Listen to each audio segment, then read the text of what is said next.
Welcome to Pods with Posh and Paul, a podcast designed to inspire and challenge listeners through story, experience and insight. To face adversity, learn from suffering and discover how to embrace life with a heart filled with love and gratitude. We are so thrilled to have you journey with us and can't wait to share your stories.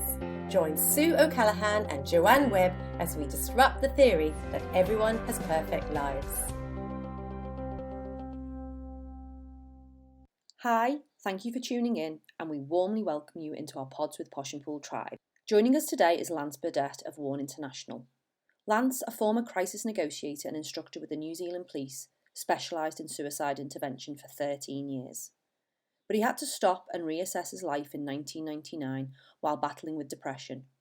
How could he save someone from suicide while feeling suicidal himself? Lance realised that he needed to learn to look after himself and went on a journey of discovery. Join us as we discuss depression, anxiety, dealing with worry, finding balance and doing what is right for you. We are pleased to welcome Lance Burdett. Morning, Lance. Nice to see you. Good morning. Great to be here. Thank you for the opportunity. Lance, you are owner-operator, consultant coach of Overwhelm International, and the Overwhelm stands for Wellness, Awareness, Resilience and Negotiation. You yourself have come from a crisis negotiator and instructor background for the New Zealand Police, which I would imagine was a very, very hard-hitting job. You specialised in suicide interventions, and then you yourself had your own burnout in 1999 after battling with depression. So are you quite happy to go back and talk a little bit about that time for us? Yeah, sure, absolutely. Look, I was a builder till the age of 35, and then I joined the police. So I'm really old. And I was focusing on my career because policing doesn't pay that well. So obviously to look after my family, I advanced quite quickly in the police, and was very, very fortunate, and became the lead negotiator for New Zealand Police, in fact, and trained at the FBI and. Also did a counter-terrorist negotiators course in Australia. But at some point, about 99 it was, and I say it was my computer glitch. How they went around and did all that IT stuff, Y2K stuff. So my computer fell over and I was burnout, essentially, not looking after myself, both myself and the work. But the type of work that we do was high risk, lots of adrenaline going off, lots of long days, nights, sometimes not sleeping for 2 or 3 days. In fact, if we're on certain operations, and so really just not looking after myself, and then something happened in my personal life which took me down into a big hole, and of course got me to learn that you can still do all these things, and I do work some crazy hours, but you've got to learn to look after yourself, and that's the biggest learning out of that little dive into the hole that I went down. Standing in front of people who were suicidal, being a little suicidal myself, it gives you a different perspective. So Lance, obviously we've got listeners who will be in a situation where they're relating to what you're saying. They're sensing that they may be in a place of depression and they're resonating with not looking after yourself, with maybe high adrenaline rush, lack of sleep and so on. What does it actually take to look after yourself? I've just had the same thing. I've just answered a question just a few moments ago on an email around burnout. Now, if you don't look after yourself, and what I mean by that is if you don't do what's right for you, and one of the biggest learnings is we are all the same but different. So we have a basic hardwiring that sets us up, and it's been over time, evolutionary, whatever term you want to use, for thousands of years or millions of years, I don't know, who cares, a long time.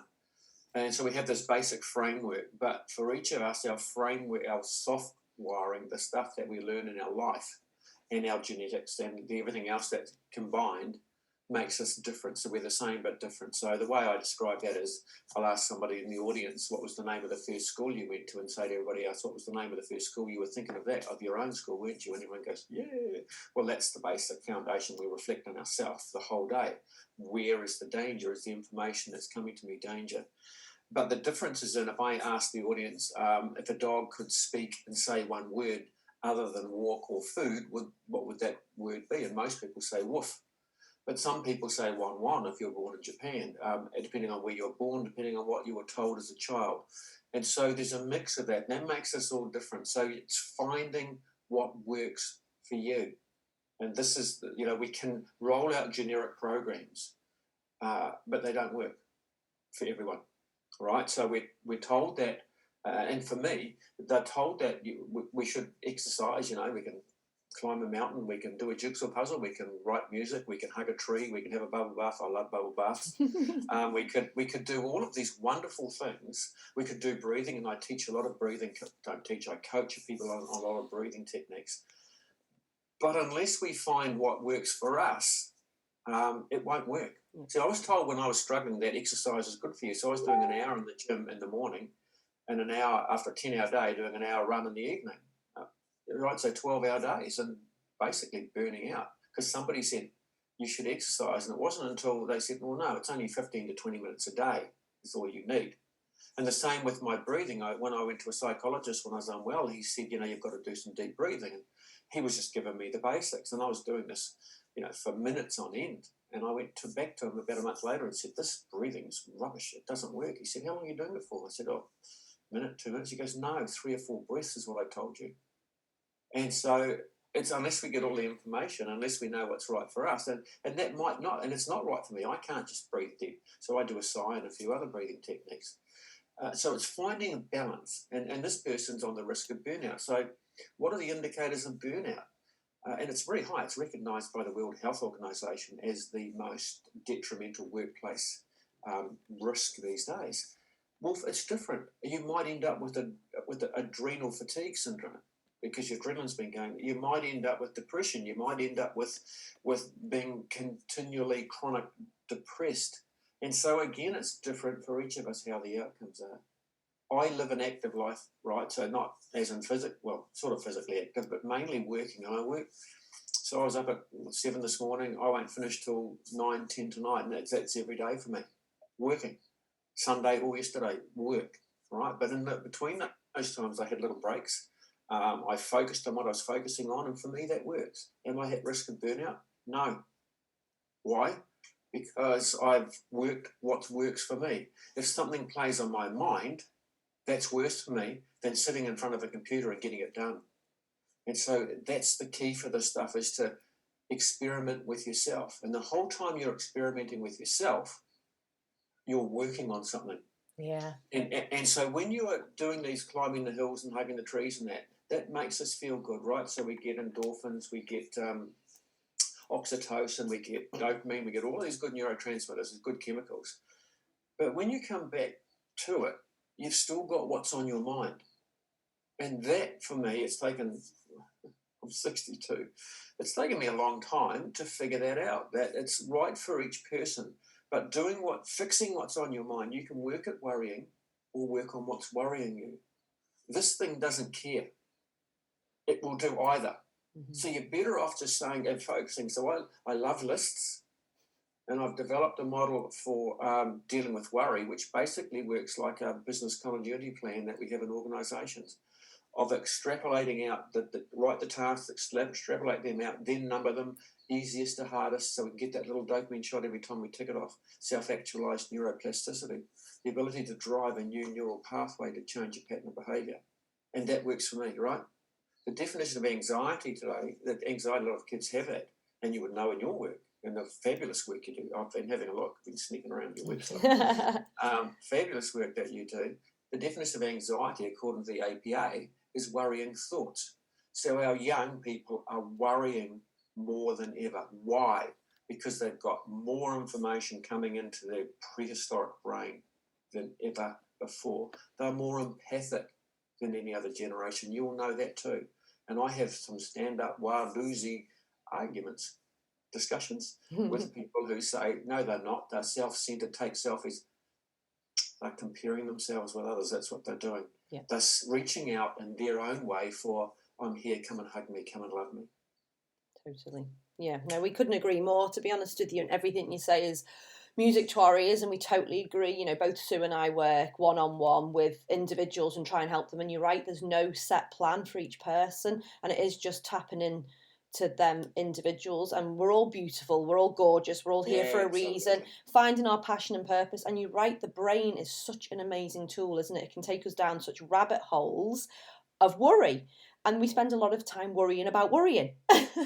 Yeah, no, that's the thing to this. You know, I did this little diagram. You know, the worry spiral. We've all, well, what is the worry spiral? Well, it's associated with catastrophization. So we spin around for a little bit, just worrying about something, and unless we do something about it, it starts to expand the negative. And then by the time you start getting down here, something else. Do you remember that thing you did last week that you're still working on that you thought you'd done with? And so, you know, here's a simple example. You're leaving home in a bit of a hurry.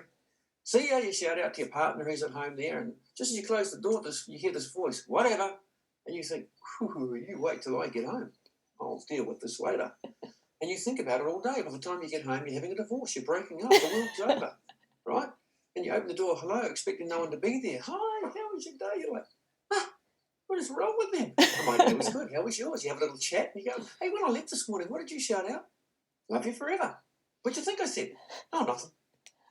It's so true. I love that. You made it up. So what it does is it expands the negative to fix it, to make it easier for you. Well, here's what's happened.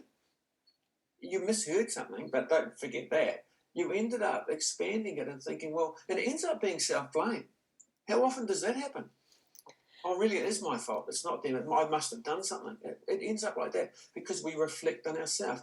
We are creatures who look forward to where is the danger, but based on our past. That's really critical, isn't it? We're constantly looking at danger, and you've already said that young people of today, they're overstimulated, they've got so much information, they're looking at the media, they're looking on social media, making comparisons the whole time. And we talk about depression and anxiety. And depression is depression. Anxiety is anxiety. Not everyone listening's been in the police force, but whatever the cause of your circumstances, and we have listeners I know that have got young children, they're in overwhelm because they're stuck at home every single day, they're not getting a break. And when we talk about looking at how we can transform our lives, what we can actually take responsibility for to transform our life into a better place, what also makes your heart sing? For some people, it is exercise and it is running. But for other people, for me, it's being in the garden. It's actually handling plants. It's being outside. It's creating. I'm a very creative person. It's creating with flowers, with vegetables. So where is it that you feel as a listener, your heart is able to sing? Where do you find peace? Is it being on your own? If you've got young children, it might be connecting with friends who also have young children, so you can have a cup of tea. If it's that you're raising teenagers at home, it might be just completely having a break and being in space on your own with nobody around, nobody cramping your space. Where is it that you find is your relief? And build on that one thing, expand on it, and strategize it, build it into your life so you've got time for you doing that one thing. And that really is the key. It's doing more so, and it's one little thing. Right, so it's not about quantity, it's about quality. So I do this little model called the balance wheel to show people, well, where might they be able to change just one small thing and do that one small thing. You know, just do one thing a day that makes you smile, but it might be changing up that thing. So, you know, we're told that there's an advert on the radio at the moment in New Zealand around if you're feeling down, think of 10 things you're grateful for. I can't think of 10 things I'm grateful for. I'm sorry. And I live a pretty cool life. So, and they always end up being the same 10 things, won't they? And I get contact all the time saying, you know, they sit around at night time and they go around the table. It's a great thing to do, the dinner table. What are you grateful for? And she said, it's the same thing over and over again. I can't think of anything else. Well, it doesn't resonate with me anymore. And so, well, what else are you grateful for? Have a think about that. But the key is really just doing one thing a day that makes you smile. Now, it might be doing something for somebody else. It might be just picking up a piece of paper, you know, a bit of litter that's lying on the side of the road. It has to be a bit deeper than that, but that's where we start from. And it could be, you know, we're told that jigsaw puzzles are good for us. That's part of our spiritual brain. When you're doing macrame and those artistic stuff, or when you're in the garden, when you're doing that, that's good for your spiritual brain. And we've all got spirituality. We're not talking religion here. We're talking spirituality, right? And I'm hearing myself talk now and I'm thinking, really? Is this you? Where did this guy come from? And so having just finished my new book, and I sort of stumbled across it, but that's what those things are. And do you know, old Maslow, I love Maslow, Abraham Maslow, the basis of that pyramid of a hierarchy of need: food, water, shelter, air, money. I put money in there. Sorry. Without money, you haven't got food, water, shelter, right? And family. So just gardening, what are you doing? Food, isn't it? Subconsciously, the things that we really enjoy for ourselves are based on that bottom platform. And I think when we're in them spaces anyway, when we are doing them spiritual brain things, we're generally not somewhere else. You know, we're so focused on what we're doing. Like, as you said, just the simple thing of a jigsaw puzzle. I love jigsaw puzzles because when you're there and you're trying to find those damn pieces of puzzle, and you're finding them and they're all blue, and you're like, and you feel like you're going out of your mind, but you can't be anywhere else. You are there with those 1,000 pieces of that goddamn puzzle. And it's so therapeutic because our brains are so overworked nowadays, so overstimulated. As you say, we're getting millions of bits of information all the time. Not surprised teenagers and the rest of the world are in overwhelm. But when we do those beautiful, spiritual, creative things, we are there in the moment, and it just brings us down, and it gives our body a bit of a rest. It does. And the thing about young people, because what's happened recently in the world, so we know that there's an influx, that there's an advancement of technology, and we're talking, social media as well as part of this. So we've got the ability to compare ourselves more with other people than everyone else. And as a result of that, and things seem to, so, who puts you under the most pressure? It's yourself. Because things have to be just right today. So perfectionism has become a thing. So in my day, life was simpler, right? So I told you how old I am. Now, we didn't have, I can remember our first phone that we had. It was on what they call a party line. There was 10 other people sharing it. It depended on the long, short, long, for you to pick it up. So every time somebody phoned somebody, the phone would, your phone would ring. It was just kind of crazy. But it worked, right? So life was a lot simpler. But these days, life has got a lot more complex. Now, we used to call it left-brainers. They were clever, academic, got all A's, and there was the right-brainers, the artistic, the talented, the musical, the love stage shows and things. And then there was the sports. If you weren't one of those, you're in the sports team, or if you weren't one of those, you're the class clown, like I was, to fit in.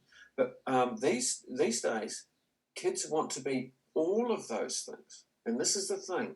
They can do art. I've got a photo, a painting that my beautiful niece, who unfortunately took her own life just over 12 months ago, and it's of me, right? She got a photo and did a painting of me. She was the most artistic, but she also enjoyed music. And she was just continually on the go, wanting to achieve something.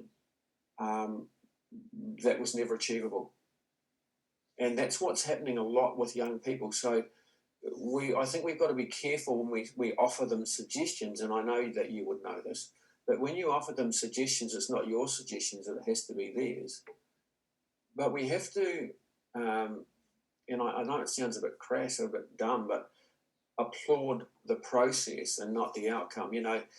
My 9-year-old granddaughter plays netball, and I said, "Who won?" When she came in her uniform, she looked so cute.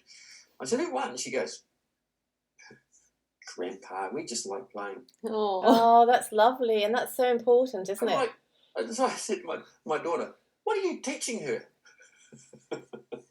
But their brain has changed. Yeah. Right? So how do you, from the experience you've had, how do you explain to parents methodology of taking pressure off our children? How do we do that? How do you take pressure off our children to stop comparing, to stop competing, to stop being in overwhelm? What are any tools or techniques you've got in your toolbox that you can give to our listeners to help us? One of the important things I learned, and I learned this from a friend of mine, Nathan Wallace, who's a neuroscientific educationalist, right? So we love Nathan. I'm going to do a gig with him in Christchurch in the next month. I finally convinced him, and we're going to be on stage together. So I am overly excited about that. And one of the things that he says around that is around validation, and validate. And so in crisis negotiating, we call it acknowledging the emotion, right? Validating the emotion, they call it in psychology. And it's about applauding the process. It's about congratulating them on the outcome. And when they say, "Oh, but it could be better," No, it doesn't have to be.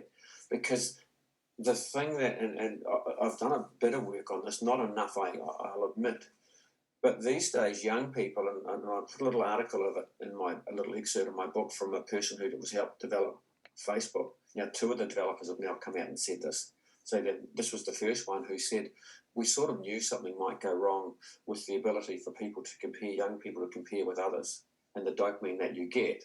They can compare themselves to more people in the world now, and so they want their teeth to be straight. They want to be the right body size, whatever that size might be. They want to, so they can compare themselves with so many other people to their detriment. And this guy said, we knew it might happen, but we carried on regardless, to my deep regret. And now the second developer of Facebook has come out just recently and said exactly the same thing. And so that ability to compare, so we're comparing ourselves the whole time. While I'm talking with you, you're comparing with what I'm saying, with your work, etc. And that's what we do the whole day. And young children, their brains are going so fast.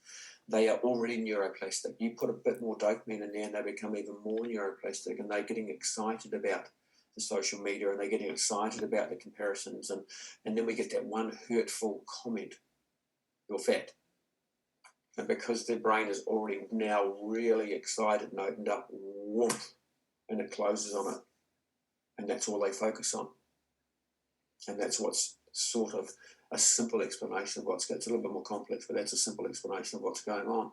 And so I guess just applauding what they're doing, saying to them, if they say, it needs to be better, it's not good enough, and tearing things up, and that's what they're doing, they're tearing things up and cutting them and smashing them, and just leave them. They've got to have a safe place, right? So don't go in there and say they shouldn't do it, just leave them, and then come back and later on and say, next time, so what did you like about it? Next time, what would you change? And just pointing out those little things, validating that what they've done is great, and their emotions. You can say I can see you're angry about that, but they already know that.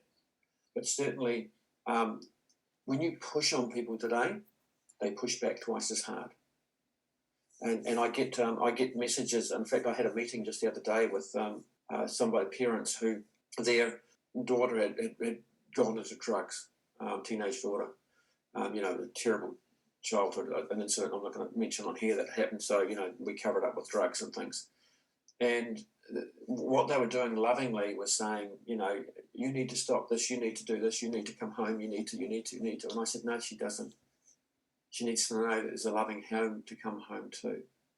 And when she starts going off and doing things that you don't like, just say, I'm here when you need me, and walk away. Got back to me just the other day and said, wow. Yeah. She's home. I think that's a really important thing, because we try to rescue our children all the time. And of course we want to, because we love them so dearly, but it's actually allowing them to have the choice and giving them the power back. And also just, bringing them to that place of calm rather than trying to deal with them when they're up on the ceiling and going crazy. That's not a great time to talk to anybody. So bring them back to a calmness, give them back their power, and make them feel safe, loved and secure, because that's actually all we all want. We all want safety and security. And interestingly... That's Maslow again. That's that next layer of Maslow. Yeah. Interestingly, we were always saying as well that we're all about learning resilience, empowering our children to learn resilience. And as Joe says, we want to protect our children at all costs. That's our natural instinct as parents. But at the same time, we're big advocates that we want our children to make their mistakes at home, where they're in a safe, protected environment, where we also as parents can role model change for them. We can role model that we're slightly ahead of them on their journey, and that ahead it is safe. Your journey is safe ahead, and these are the different aspects of your life that we can implement strategies to create change that are positive for you. My question to you is that we're talking about overwhelm. We're really sad to hear you've lost your niece through suicide. You've talked about depression. You've talked about increasing dopamine levels. As parents, how do we come out of fear? It's a frightening time for parents to parent, and lots of parents want to be best friends with their children. They want to protect them from social media, everything's out there, but we don't know how to do it. This is a new world for us as parents as well. How do we take ourselves out of overwhelm to become the stability, the safety, the security our children need in a loving environment? How do we do that now? Yeah, look, my first reaction to that is to do the opposite of what you think you should do. because our default setting is anger, unless it's been taught out of us, unless we've learned differently, because we've got a basic survival technique, right? And it is out of love and out of fear. And fear is what what keeps all humans alive. And we learn fear, right? It's not born into us. We have a fear of death. No, we don't. We have a basic survival mechanism. And I've had some great discussions as well with people on this. You put a toddler beside a swimming pool, what do you think the chances are of that toddler going in the pool? Very high, because we're curious creatures. And so that's why we've got to watch out. You put a toddler beside a fire, they're going to touch it because they don't know it's hot. So we learn a lot of these things. One of the things that we do out of love is we fear that our children will be hurt and harmed. And it grates my skin when I hear people saying, we need to teach our kids how to harden up. In fact, I just put a post out on that yesterday. No, that's gone. Right, so we need to, I guess, teach them how to accept disappointment, be there for them. But as parents, look after yourself. So I've generated a video that's on YouTube called "Looking After Loved Ones," and it's 20 minutes long, and it basically says this is what you're going to go through. And the first thing I want you to do is to focus on yourself, because if you're continually worrying about your children or your child, you're not going to sleep, and when sleep goes, everything else just falls apart. And so it really is trying to focus on what you can control, and the only one you can control in these situations is yourself. And so once you've got that solid foundation, you're then able to accept what's going on and look back from a distance and see them from a different lens, rather than you see it from more of a clinical than an emotional. And that's really what we have to do, is look after ourselves first, so that then we've got the ability to look after our young ones. That's such an important message, because as parents, we're so good at giving, and giving all of ourselves to everyone else. And it's to be the best people we can be, and in any shape, and whether you're a parent or not a parent, it actually doesn't matter. Even if it's to give your best to the workforce or to your family or to your partner, you actually always need to look after yourself first and foremost. And you found that during burnout. Sue and I have both done that in our life. And it's finding the things that work for you, like you say, the recipe that works for you, changing some thought patterns, trying to be more of a positive thinker rather than going down those spirals, and then working on that self-love, knowing that you are worthy, that you are here for a purpose, and you are enough just for being you.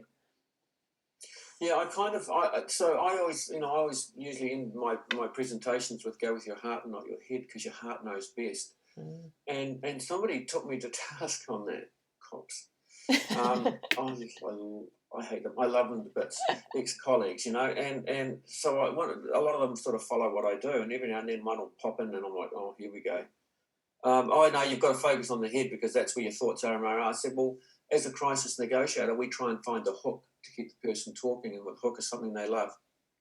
You go away and think about that for a bit, and then come back to me and see what you're saying. And there's always just silence after that. And so it really is about finding in your heart what you enjoy, and don't stick to one or two things. Finding two or three that you can interchange and sort of surprise yourself. Oh, today I'm going to walk to the beach, just walk on the beach. Just out of random.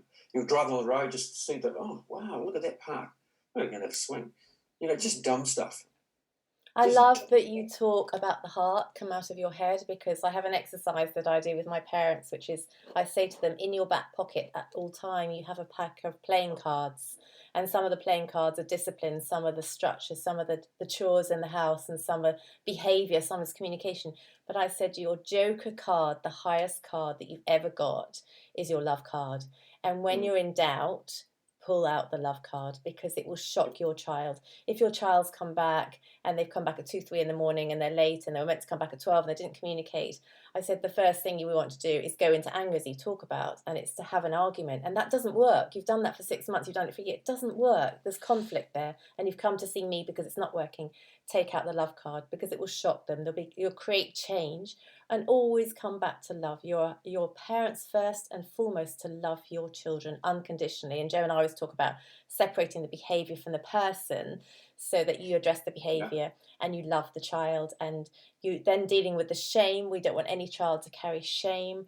guilt's fine, shame's not, but actually always in a situation where you're not sure what to do, as you say, go into your heart. It's take out that love card and play the love card. You will impact your child forever by playing that love card. Yeah, and I think that's the thing. So we've learned a lot over time. So in my day, it was discipline. And so you got whack. Well, it didn't work for me. No. I was on the knife edge of getting into the police, and I'll leave it right there. Yeah, it doesn't work in schools, it doesn't work in homes, it doesn't work in prisons, it doesn't work at all. Well, so that's the post I put out yesterday. Prison work, why have we still got them? Yeah. It doesn't. It really, some people will be watching this and thinking, yes, it does. No, it doesn't. It doesn't. It gets worse and worse and worse because all you're doing is punishing them. They're punishing themselves. Yeah. It's the circumstances that they were that the situation they were in that caused what it was. Let them reflect themselves. We know this doesn't work around the world. You've just got to look at other countries where prison is a very, very, very last option. And when there is prison, it's open and closed. You can go home in the weekend. And they're using love.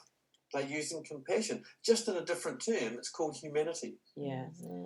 And love is what we need. You can couch love how you like. So some watching this may not like that word love and heart. Oh, not watching this. Well, okay, let's be human. People with respect. Respect is heart, isn't it? Yeah, or talk about compassion, as you say, and empathy.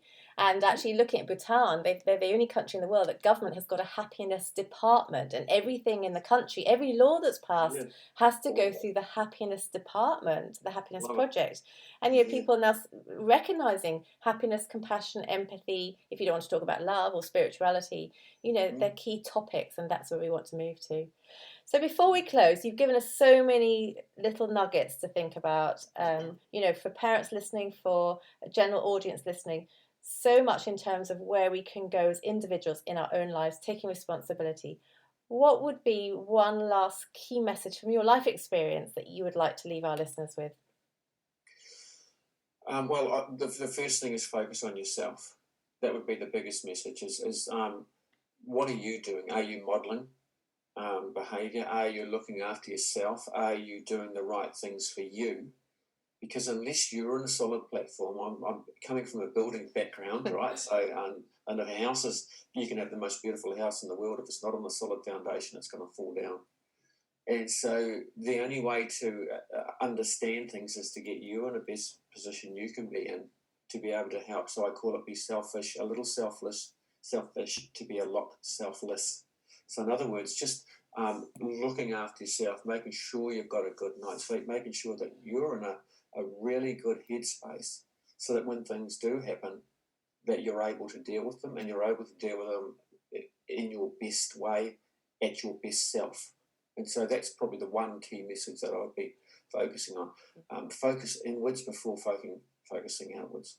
That's perfect. We love that, and it's all about spreading love to yourself and to others.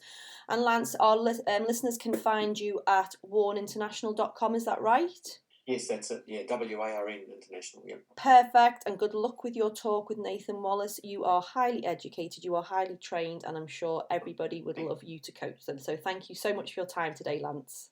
It's been my real pleasure. Thanks so very much for the opportunity.